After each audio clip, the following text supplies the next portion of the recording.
Lesbian Detectives. Unsolved cases. She's still missing. Yeah, they haven't found her yet. Well, let's talk about it. They say he vanished without a trace. Could it be a psychotic break or a tragic accident? Police don't know where the body went. Unsolved murders, body still missing. That's unheard. Where's the witness? Lesbian detectives, what's going on? City on high alert, this out the norm. He did what, the who? Man, that ain't real, these crimes ain't true. Then come uncover these theories with us. We live right now, tuning in is a must. Right now, Lesbian Detectives. Lesbian Detectives. We about to start the show, so get your popcorn ready to go. Pay attention to the message. I present to you the Lesbian Detectives. This is Lesbian Detectives. I'm Sierra. And I'm Elizabeth. And we are here to talk about missing and unsolved murders. We are discussing cases that you have forgotten about or never even heard of. So sit back, relax, and let's start this podcast.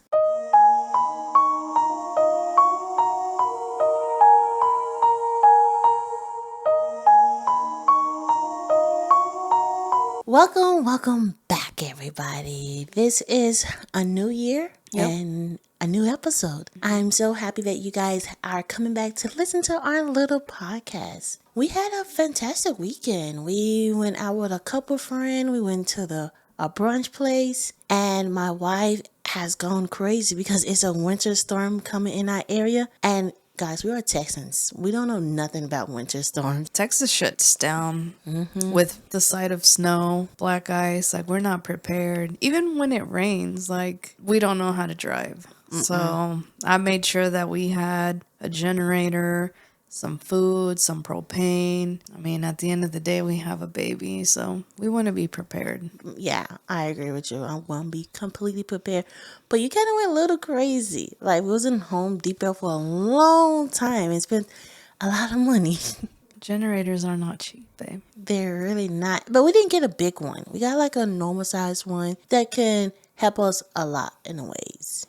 We just need 4 things. The fridge, the internet, a TV, and a heater. That's all. That's all we need. I talked to the podcasters that we will be on their show. One is Private Decks. We had one of their ads on our show a couple weeks ago. We will go in February the 26th. That's when our episode will hit. Okay. We have one in January or February.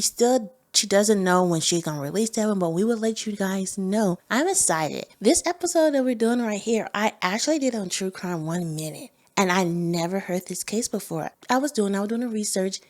And then as I kept going more and more into the case, I'm like, wait a minute. I need to know more about this case. I have to do it on a podcast. It's a very twist and turn case. So let's start this podcast. Today's case is about a wife and mother getting attacked in her home on January 25th, 1945. After surviving the attack, she changed in many ways. She was more anxious and believed that someone was after her. On October the 18th, 1949, she was abducted from her home. As the man was carrying her unconscious body out of the house, her daughter stopped and asked him, "What are you doing?" He told her, "Go back to sleep, little one. Your mother is fine." That was the last time that anyone had saw her again. This is the case of Dorothy Dora Forstein. Dorothy Dora Cooper. I might switch from Dorothy or Dora. She goes by both, actually. So I might do Dorothy sometime or Dora, so let you guys know. Dorothy Dora Cooper was born in the fall of 1909 to parents John and Della. One of the 6 children, Dora grew up in Philadelphia, Pennsylvania. She met her future husband, Jules Forstein, when the two were just children. However, they lost touch for several years after reaching adulthood. On July 3rd, 1940, Jules' first wife died in childbirth at the age of 33. The couple had 2 daughters, Myrna and Marcy. After Jules' wife died, he reconnected with Dora. Jules and Dora got married in 1942.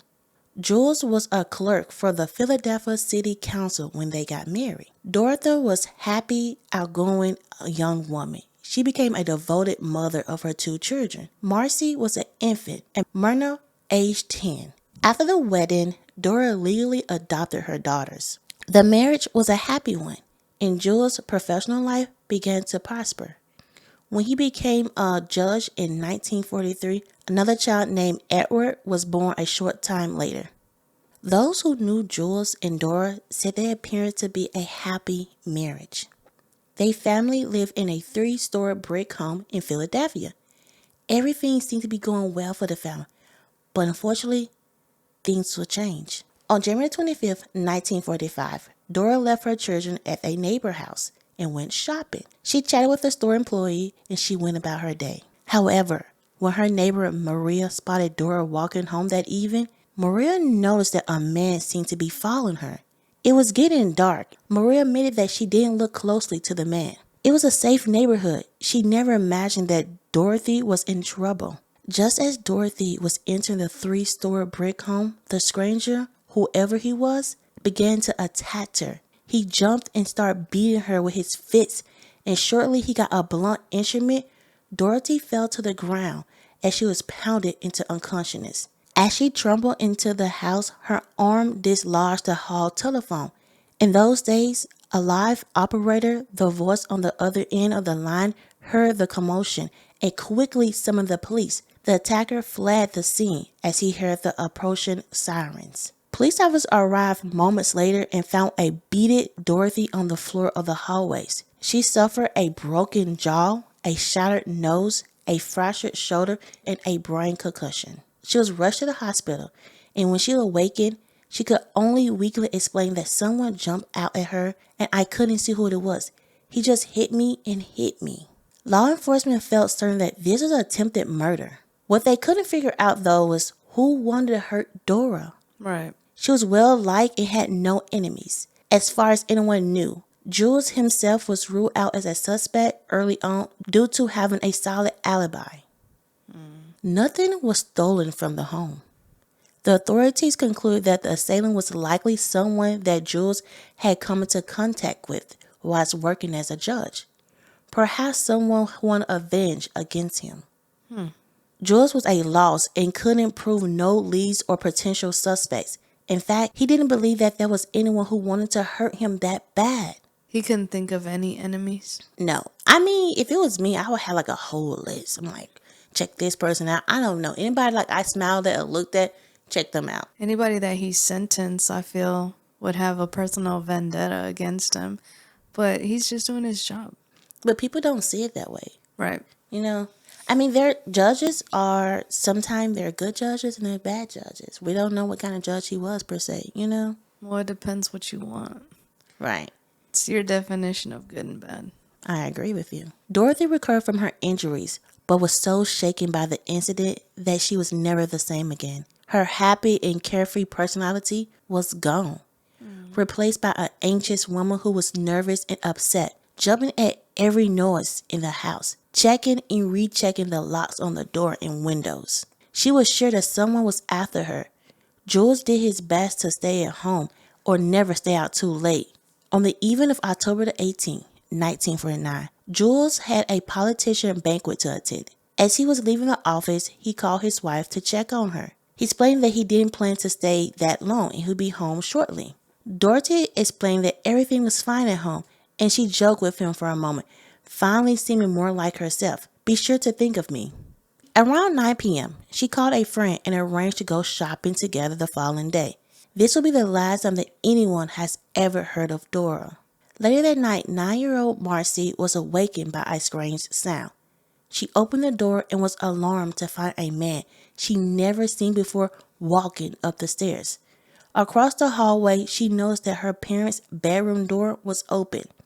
She saw her mother lying on the floor, face down, in her PJs. She had a red nightgown and red slippers, appeared to be unconscious. The unknown man described by Marcy was wearing a brown hat, a jacket, and he looked like the same age as her father, 43. He proceeded to pick up Dora up, put her over his shoulders. The terrified Marcy asked the intruder, what was he doing? To which he responded, go back to bed, little one. Your mother is fine. He patted her on the head before walking down the stairs with her mother still slumped over his shoulder. It's different version of this, so we don't know what he said to Marcy. But Marcy never came out and said what he said. Word by word. Yeah, but the police officers, that's what they said that they got from it. It was weird, though, that he didn't hurt the kids. And he was talking to them like he appreciated them, or he had some kind of Attachment to them. right. Because for him to say that, we get back to this theories a little bit because I want to get too far into it. But it seemed like he was super nice to her. He was like very caring. Yeah. And if he doesn't know them, why would he? Right. We've heard other cases, and a lot of the times, if there's a witness, they most likely get rid of them. It doesn't matter if they're an adult, a kid, a teenager. They don't care. They don't want to leave no trace behind. I just did a case on True Crime 1 Minute that came out on Monday. He hurt the son. He beat the son so bad because he could identify him. And he killed the mother. So that's like tell you that this man, for him not to hurt her, is very important. And then called her little one. He carried Dora outside, locked the door behind him, and vanished into the night. That's just like, shivers like down my back a little bit. Like he took the opportunity to lock the door. Like he must have had a key or something because he locked the door behind him. Well, it depends what lock. If it's the bottom lock, you can do it from the inside. But if it's the bolt, then you need the key. I mean, it's just still kind of creepy for him just to lock the door. Like, what killers or kidnappers care that much to lock the door? Right. They're like, forget, somebody leave the door open. Like, the way they came in, like, figure out. Creepy. Marcy ran to her brother Edward's room and waited for their father to come home. Their oldest daughter, 19-year-old, was spending the night at her friend's home. Jules arrived home around 11:30 p.m. that night and found Marcy and Edward clinging to each other in the bedroom, crying. Mommy's gone. Marcy informed her father about what happened, saying that the intruder had left with Dora just 15 minutes earlier. Strangely, though, it was extremely uncharacteristic of Dora to leave the children alone. Jules never believed Marcy's story. Jules assumed that Dorothy was visiting with one of her friends or neighbor. He called all her friends and family members and said he was unable to find a single person who's seen or heard from her since 9 p.m. Jules and Arthur reported Dora Forstein missing at 3:40 a.m. He called Captain Kelly, and the detective soon started his men, checking hospitals, morgues, and hotels all over Philadelphia. They worked frantically, but no clues were discovered. Kelly went door to door in the neighborhood, but no one had seen anything unusual. Wherever she was, Dorothy had left her purse, money, and keys at home. The front door to the house had been locked. Jules' alibi for the evening was quickly verified. He also made the vague statement to investigators that his wife wasn't in good health. Like Jules, the police were skeptical of the child's account and sent her to a psychiatrist to be interviewed. However, after speaking to Marcy at length, the psychiatrist was convinced that she was, in fact, telling the truth. As with the 1945 attack, the police once again believed that Dora's assailant was probably someone with a grudge against Jules. But there was no evidence for this, or anything else for that matter. There were no signs of forced entry, and the intruder hadn't left any fingerprints behind. Law enforcement investigated nearly 100 tips in the week after Dora went missing, but no suspects or promising leads came from their efforts.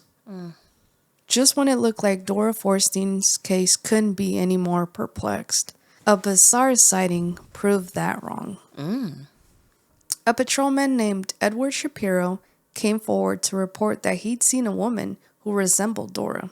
Days after she went missing, emerging from the telephone booth inside a candy store. She seemed suspicious of him from the outset, according to Edward's account, and tried to keep her distance.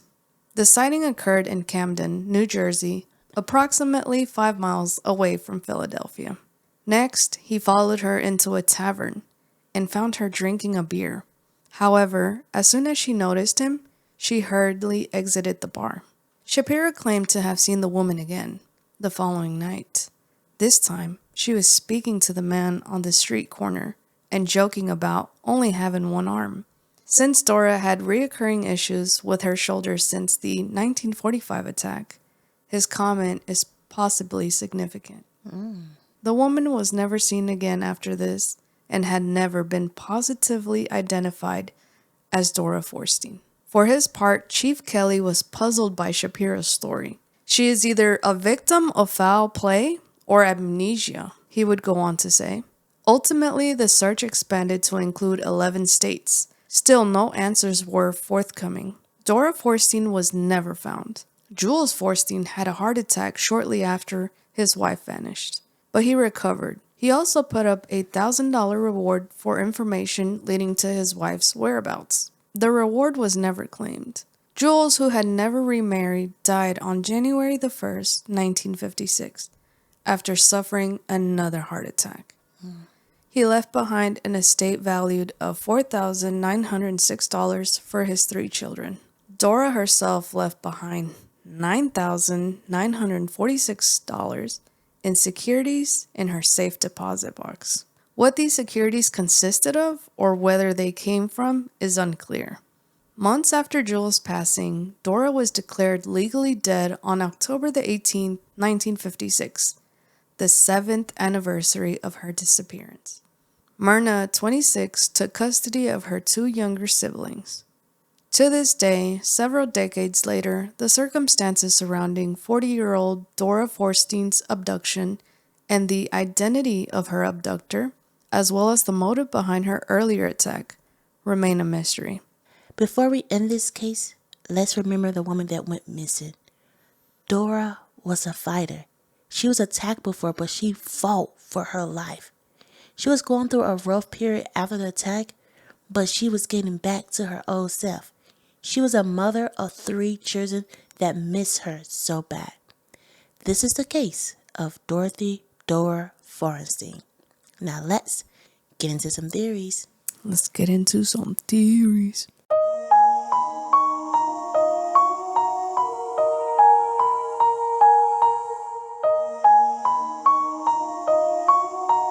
You or me?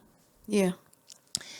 I always sit back and think, was it the same man that attacked her like a couple years before, came back and re-attacked her? And I just couldn't put it together. Because the first man seemed like a violent man. How he pushed her in and started beating her. Right. This man, I don't know how he got her unconscious. He could have gave her something or hit her, but how he took her the kids a little bit and made sure they were safe in case somebody tried to come in and hurt them. Right. Because he locked the door. I have did a lot of research and read a lot of cases and heard a lot of cases. When they get the victim and kidnap them, they're not locking the door back. They barely closing the window they went through. Right. They got the victim and now they're gone. They complete their mission, so it's like they really don't care about the rest. To me, it's just hard. I guess it doesn't make sense for me because if you really cared about the kids, why would you unalive their mother? You know, maybe the vendetta was personal and it overpowered, but it just doesn't, like you said, it doesn't make any sense. I think it was 2 different people. The first attack, I don't think it was the same person. I don't, because he was too violent. The second one, he doesn't seem too violent. I mean, he did kidnap her per se, but he didn't touch the kids. Even when he saw a little girl, she said, "Hey, what are you doing?" For him to say, "Go back to sleep." Then call her like a little nickname, little one. It's like, okay, kind of weird a little bit. I don't think it was the same person. What if she did have a stalker? Because she said she always felt like someone was watching her. But everybody assumed that because of the attack, she was being kind of like a paranoid a little bit. Right. But what if she wasn't? What if she was seeing somebody really watching her? And she saw this. She's like, hey, someone's like really watching me, but nobody believed her. Even her husband, when she went missing, he said she wasn't okay, really. Right. And I would never said that if like you went missing. I wouldn't say like, oh, she wasn't okay. Like, what was the point of saying that? And for them not to believe the 9-year-old, why? She's 9. I'm like, if she was younger, say 3 or 4, I'm like, okay, you know. But she was 9. Yeah. I think they lost a lot when they didn't believe her. Right. And I think she probably even questioned herself, like, oh no, we don't believe her. Like her dad didn't believe her. The police officer didn't believe her. She had to go to a therapist. And for the therapist to say, yes, I believe her. She's correct. Like that will damage her a little bit. I think too, because it was a different time and a lot of women were seen as second class citizens, much more a child, a female child. One thing I know is somebody really wanted to get rid of her. So there's two things. Either the person that wanted to get rid of her hired different people to complete the task, or this person worked up the courage or got the experience they needed maybe to complete the task. So I'm not into gangs or anything like that, but I've seen a lot of documentaries. And a lot of the times, like, people can't just go up and, unalive somebody. So they start taking, certain substances to kind of dull their minds or give them that extra, it's liquid courage or whatever you want to call it. So what if when they were on that substance, they became kind of angered? Because any substance can affect you differently. What if they were kind of angered and then they were kind of sloppy with it, I mean, the first one was very kind of brutal. Yes. And so, like, the second one, once they've kind of practiced or mastered or achieved another type of skill set where they didn't need the substance and they've had more time to contemplate and plan out their mission, that's how they were able to deliver it a little bit better. I don't know. I don't. You don't think it was the same person? I don't think it's the same person. I mean, if the first tactic failed and you really want to unalive somebody or complete a certain mission, you're going to think about it.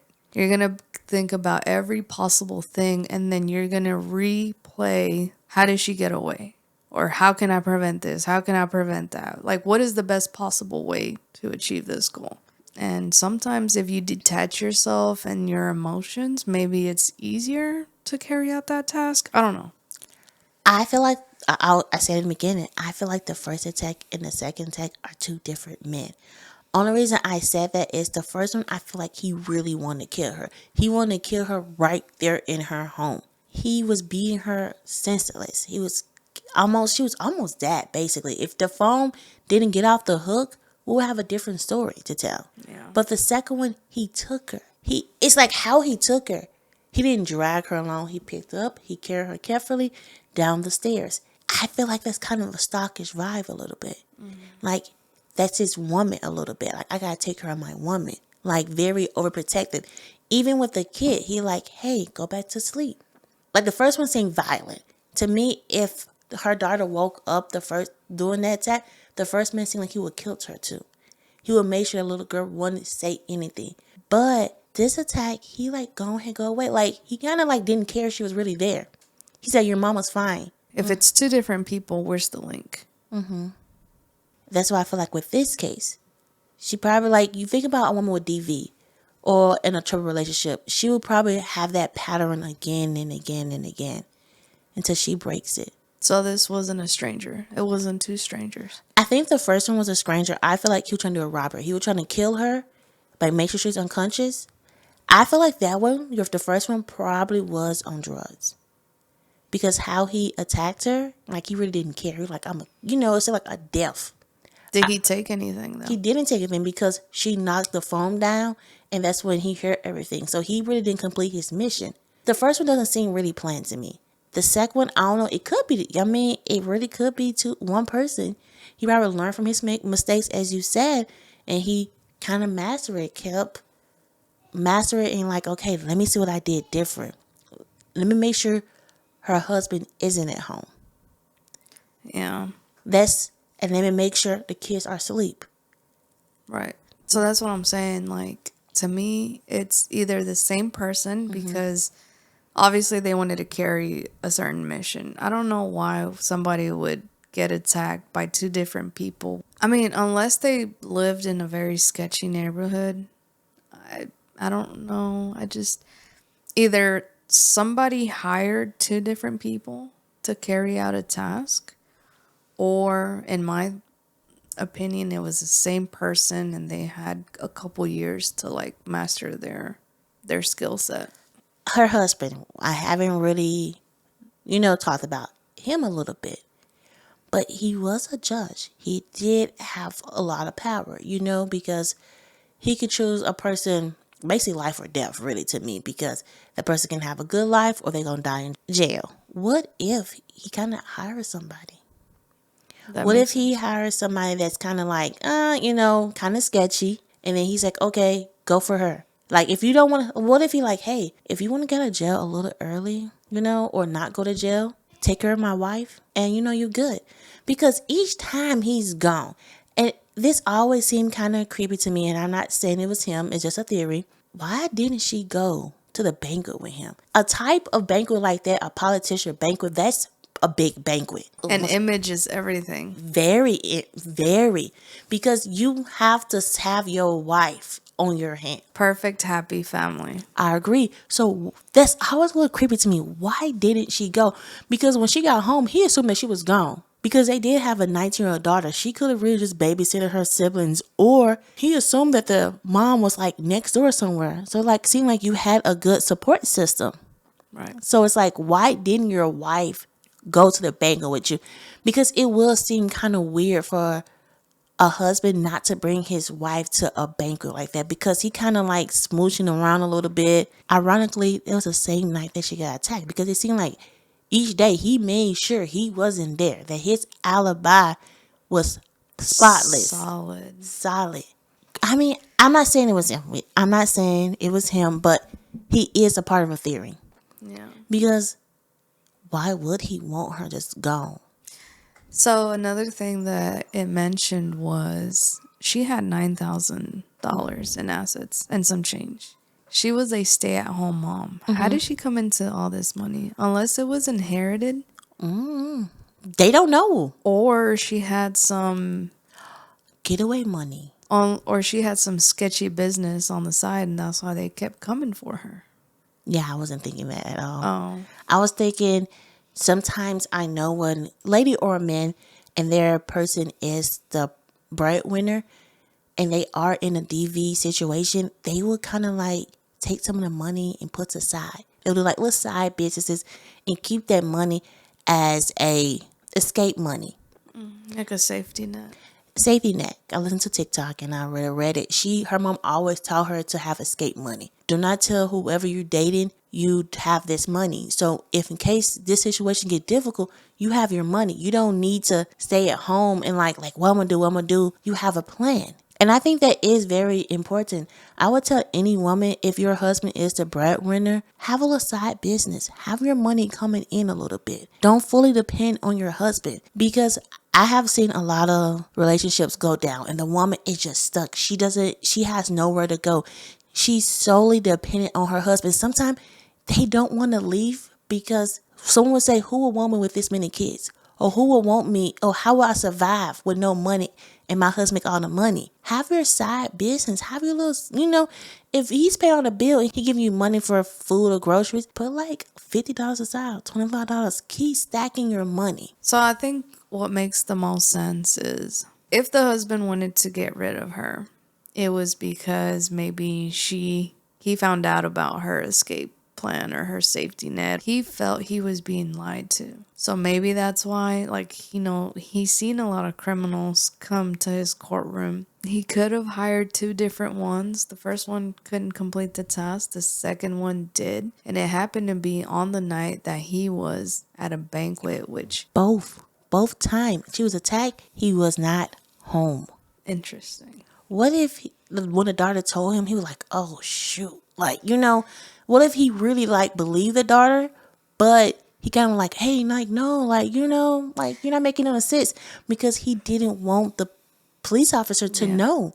Because he's a judge, he has a lot of influence, and he has to be friends. Cops, everybody, lawyers, they want a judge as their friend. And so if he says, don't believe her, she's 9, clearly by that age, you are pretty sensible in what you experience. Like you're aware of your surroundings. You're aware of the situation. You can read a room at 9. That's why he probably didn't kill the daughter. Jules probably said, hey, go for my wife only. Don't touch the kids, because he had to know that his kids was at home. But also the 19-year-old, she wasn't home. Think about her. She would have been more valuable to the case because they would have to believe her because she's super older. She's grown. But she's gone. Like, she's with her friend. But she's also a woman. But still, though, she could have easily said, like, This is what I saw. This is what I She would saw. have been more credible. Very credible. 9-year-old is like, she's credible too, but like, they're like, oh, well, she's young. We don't know. She probably was sleeping. She wasn't home. What if he made sure she wasn't home for a reason? Right. Because she, like you said, she would have been more liable. She was like, hey, yeah, this is what I saw. And the police officer probably would believe her more than her younger sibling. Probably the dad didn't think the younger sibling was going to wake up. Right. Because the guy, it seemed like he was very quiet with what he was doing. But that takes some cojones to send an assassin or send a bad guy into your house to unalive your wife while your children are at home. Sometimes people don't care. You trust that person with your family?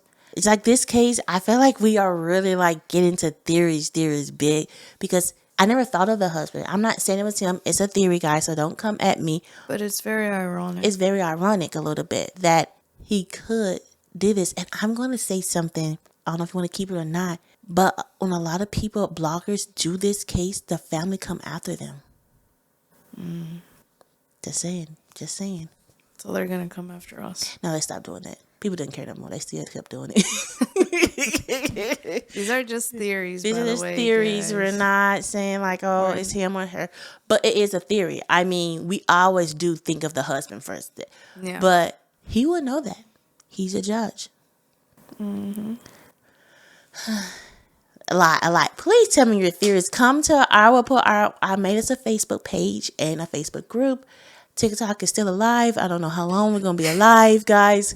TikTok, please, when I get banned, that's like where we do we have other social medias, but that's where we do most of our cases and clips on that one. But tell me your theories. Tell me what you believe. Please do it in the comments below.